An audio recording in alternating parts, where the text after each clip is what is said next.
All right, everyone, welcome back to the Expressway. I am Charles Show Me the Way here with the BT Express Billy Taylor, and we are back at it again after a few week hiatus. But we are back better than ever talking about your New York Giants and what is going on with our team, Billy T. I thought everybody was excited. People were excited about the defense. Defense was okay. I would probably give them a 75. I would give them a passing grade. I don't think not much more than that. But should we be concerned about the Giants offense? Absolutely, 110%. And one of the things, and I'm a little disappointed, Charles, because going into the game, I felt that they had a great preseason. They put up points. They showed they can score. Offensive line looked really good. And then everything collapsed against the Washington Commanders. The thing that really got me the most was the offensive line didn't do any kind of blocking for Ty. They didn't do anything for Russell Wilson. And I don't want Jason Dark to come in this soon because that's after that, there's nowhere else to go. So I think that hopefully, and you know as well as I do, losing makes you go back to the drawing board more than ever. Losing makes you start all over. If the Giants can correct the mistakes, hopefully the mistakes are correctable, they can have a better game against the Cowboys. But it's tough to beat Dallas in Dallas. Yeah, and especially, obviously we're doing this on Friday morning. So we've had a couple of days to kind of process the Washington game. Washington had a game last night. And based on that game against Green Bay, should we be worried about the Giants? Because the Washington Commanders didn't look like world beaters like they did against the Giants. I mean, against the Giants, offense looked like it was running smoothly. No one could stop Jaden Daniels. Defense was very stout. You couldn't do much on defense. So when you look at the performance of Washington last night, is there a cause for concern about what the season will look like for the Giants moving forward? Well, the tough schedule was from the very beginning. I mean, the first 4 or 5 games they're playing against playoff teams. So really, they were going to have to step up anyway. But the thing that confused me is that Green Bay got Michael Carson from the Dallas Cowboys, and they looked awesome on defense when they beat Washington the other night. So is Green Bay that much ahead of Washington, and Washington's way ahead of the Giants? Every week is a different week in the NFL. The Giants have to show improvement. If they don't, it's going to be a long year. It's going to be a long season for Brian Dable and Joe Shane. They have to show positive performances in order to keep their job. This is a tough situation because their backs after the first week is against the wall. And as a season ticket holder, Charles Wade, I have gone like 1 out of 9 years losing the first game of the season. And what I mean is that the Giants have started out 1-7, 1-8, 7 out of the last 8 years, or 8 out of the last 9 years, if you want to break it down. And the fans are kind of getting disappointed because you lose that opening game, it loses all the momentum. How can they get that momentum back, Charles Wade? Yeah, I think it starts off with the offense. From an offensive standpoint, I don't look like there's a lot of cohesion.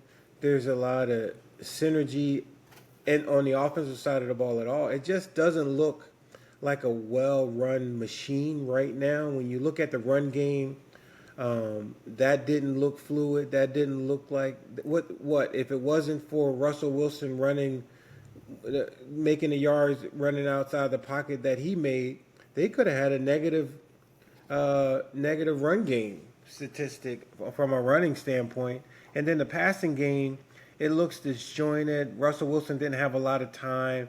The offensive line, which was supposed to be a strength going into the season, obviously they didn't have Andrew Thomas, which is a concern, but it was supposed to be a strength going into the season.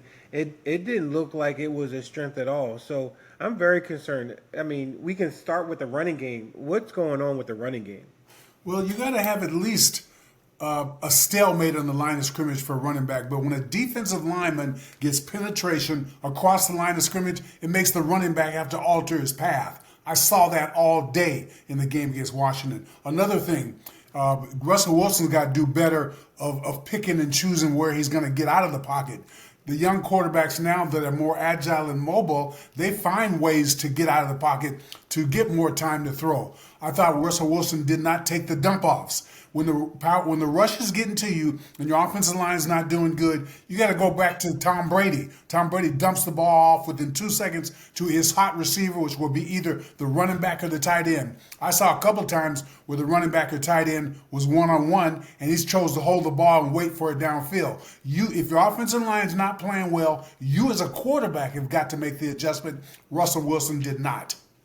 Yeah, I agree with that assessment as well. Obviously, there's been a lot of talk about Malik Neighbors and his reactions on the sidelines and how it kind of reminds you of an Odell Beckham type of reaction. Hopefully, based on his comments this week, he won't go down that path. He kind of tried to kind of downplay the reaction he had with Coach Dable, but I'm always of the belief when you kind of act out like that, it always comes around, and a play is always at you. And he dropped 2 or 3 balls in that game after the incident where he was yelling about not getting the ball or not doing what they were supposed to do. Whatever he was yelling to Coach Dable, it came back to him where he had a chance to make a couple of plays and he didn't make the plays. So all of the team, I think that entire offense has to look in the mirror and see what can we do, what can I do to kind of help this team get out of the rut that they're in. I agree with you on Malik Neighbors. I don't like the diva part of being a wide receiver. I don't like coming off the field because you don't know what happened. Did the quarterback have to get rushed out? Did the offensive line break down? You don't know as a receiver because you're running your route. To come back and start yelling at people, and it's a rarity because usually Brian Dable's been the one who's yelled at people on the sideline. This is the first time I've seen a receiver kind of do it to the head coach, and he let it go by. It's almost the same thing as Odessa doing it to Coughlin. He did it when he acted crazy and Coughlin didn't do anything about it. I think you cannot allow that to happen because it can mess up your whole football team. And I think Malik Neighbors, only being in his second year, missed all of preseason, is kind of a little bit rusty, and is mad at everybody else instead of looking at his own window. Because I think most of it was his fault because he did miss preseason and was still a little bit rusty. And to be yelling on the sideline where you know the cameras capture everything.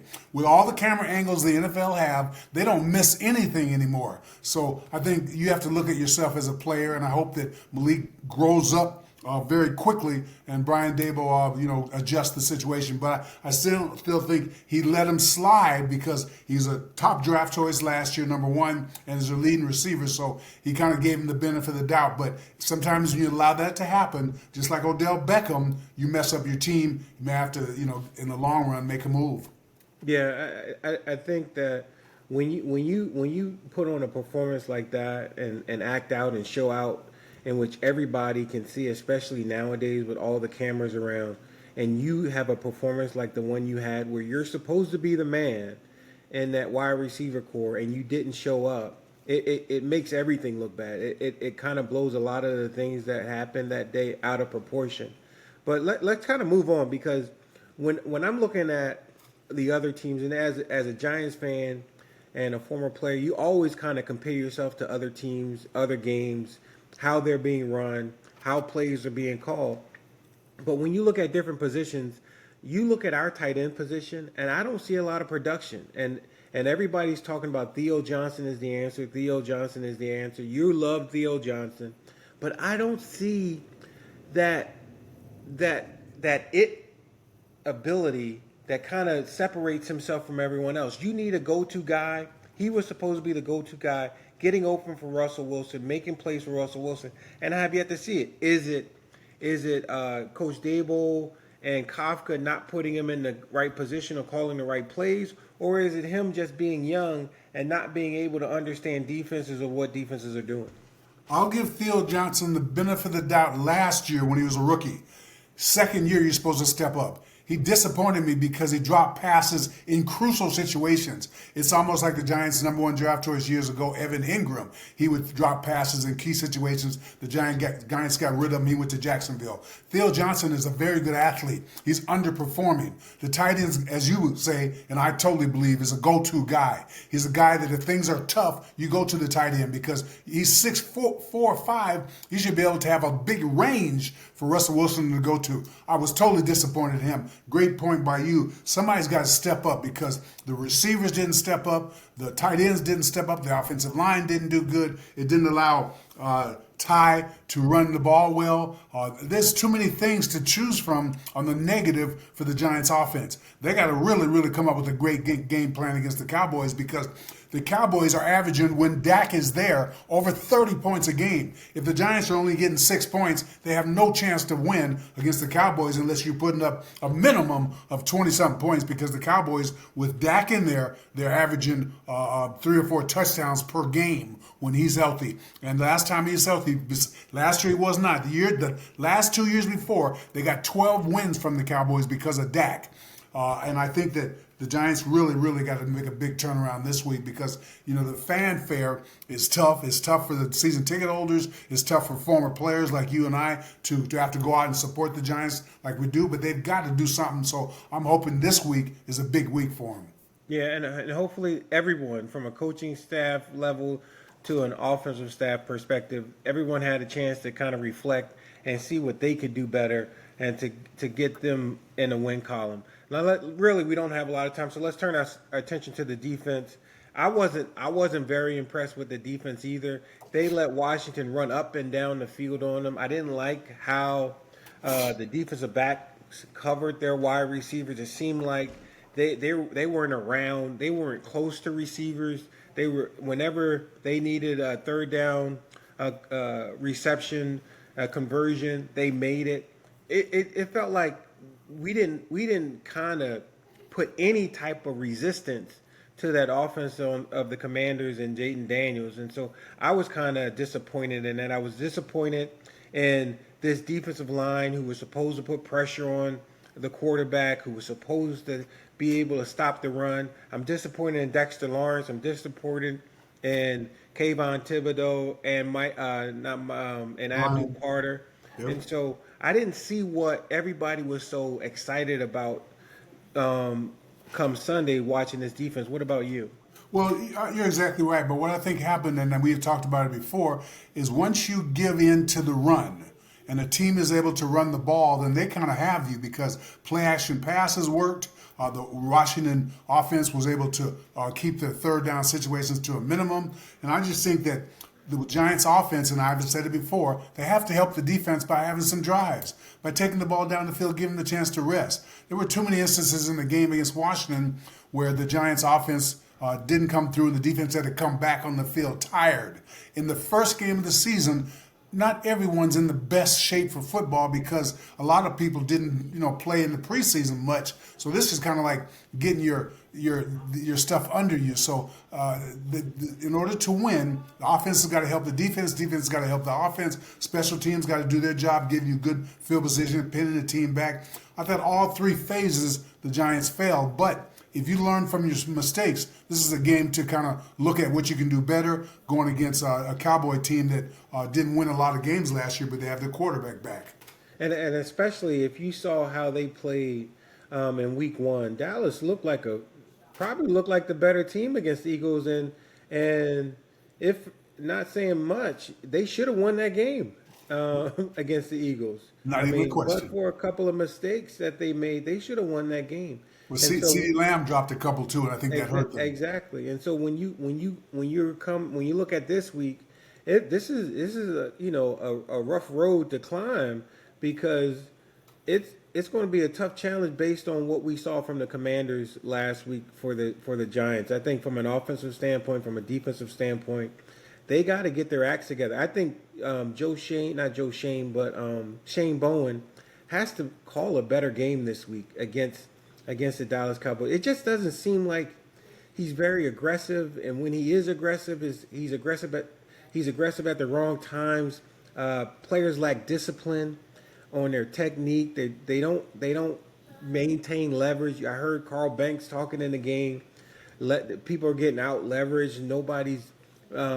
Nobody's doing their jobs. It's just, and on defense, everybody has to do their job. And especially against a guy like Jayden Daniels, they weren't doing their job.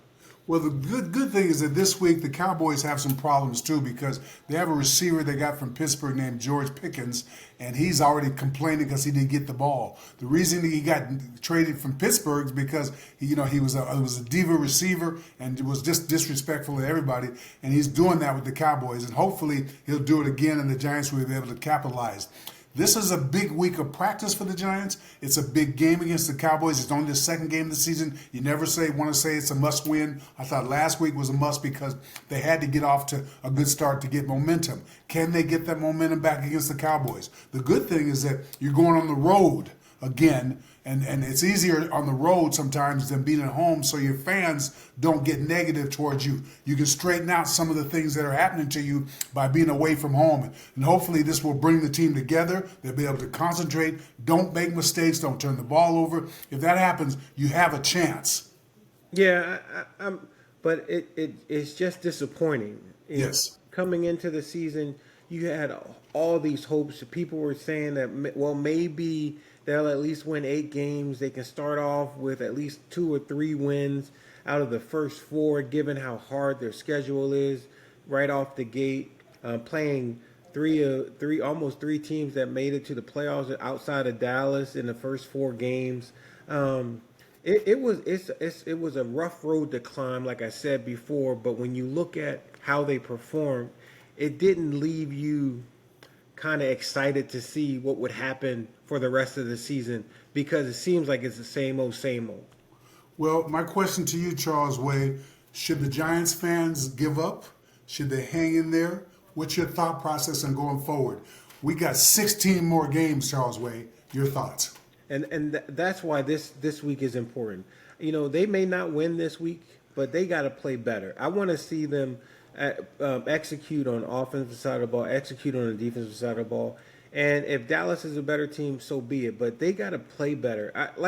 I was talking to my wife the other day. I'm like, I'd rather watch the Jets than the Giants right now, and I don't even like the Jets because they were competitive in their game, as opposed to watching the Giants where they weren't very competitive in any phase of the game in their game. If it wasn't for the one score that they had, what excitement, what type of exciting plays did they have? Malik Neighbors, the guy that you're depending on, doesn't practice, and it looked like he didn't practice because he dropped 2 balls that he should have had and should have came up with that would have actually made it a competitive game if he would have came up with those catches. So when you look at the whole, and then defense, I'm not a Shane Bowen fan, and it's just because I saw what he did in Tennessee. I didn't like how Tennessee played defense. It wasn't a very aggressive style. And I think what the Giants needs is have an aggressive style, and he doesn't have that, and it shows it. And unless they change it, I think it's going to be the same old for the rest of the season. So let's see what happens this week, but hopefully things change. All right, as we come down to the end of this, Charles Wade, I've got to say this. Sometimes it looks like the players don't care sometimes because they're not playing sometimes with the enthusiasm you want, especially at the beginning of the year. That's reflective of the coaching staff. If this continues, is Brian Dable's job in jeopardy? I unfortunately, I think so. I don't ever like to say a coach's job is in jeopardy, but if you continue seeing the type of production we saw last week, this week, and in upcoming weeks, it has to be. It falls down on the coach. No matter that's the only person it can fall down on is the coach, and a lot of people are putting a lot of heat on Joe Shane too, because he put that offensive line out there. He said that the offensive line was fixed, and it's still having problems. Obviously, Andrew Thomas, which he did not draft, is still hurt. Hopefully, he plays this week, but I think he's very much needed. I think it will help a little bit, but what about the rest of the offensive line? And so I'm just curious to see what they do this week. I hope they do. Like I said, all I care is they execute better than they executed last week, and then just be technically sound and look like they're a team that understands what they're doing. And will they, or is it too soon to go to Jackson Dart. Because if they were playing at home and Russell Wilson plays like that, I guarantee that the fans would be chanting, "We want Jackson." So when do you think that may start? Because the first home opener is next week. I think around week 10, similar How much? to I think it's similar to the Kurt Warner, Eli Manning. I was around during that era and that period where, I mean, Kurt Warner played for 10 weeks, and then after week 10, I think it was like after the bye, we weren't doing much. It was like a season you knew you weren't going to the playoffs. Could be similar to this year. Like, we may win a few games, we may win games that we can't win, but we're not winning enough games to make it to the playoffs. In that instance, that's when I think right after the bye, because the bye is later in the year again this year. So why not put Jackson Dart in after the bye week? You give him that extra week to prepare and let him go. Yeah, but the problem is you don't want to go 0-10 before then. So the difference between Kurt Warner, I think they were 5-4 when they brought in Eli. So, but anyway, ladies and gentlemen, that is our show for today. I hope you enjoyed it. We call it the Expressway because it's Charles Show Me the Way and the BT Express, and we call it the Expressway. Thanks for joining us. The Giants, each and every week, will be on talking and giving our personal opinions about the Giants. For everybody at the Expressway, thanks for joining us. I'm Billy Taylor for Charles Way. Have a good day, everybody. Thank you.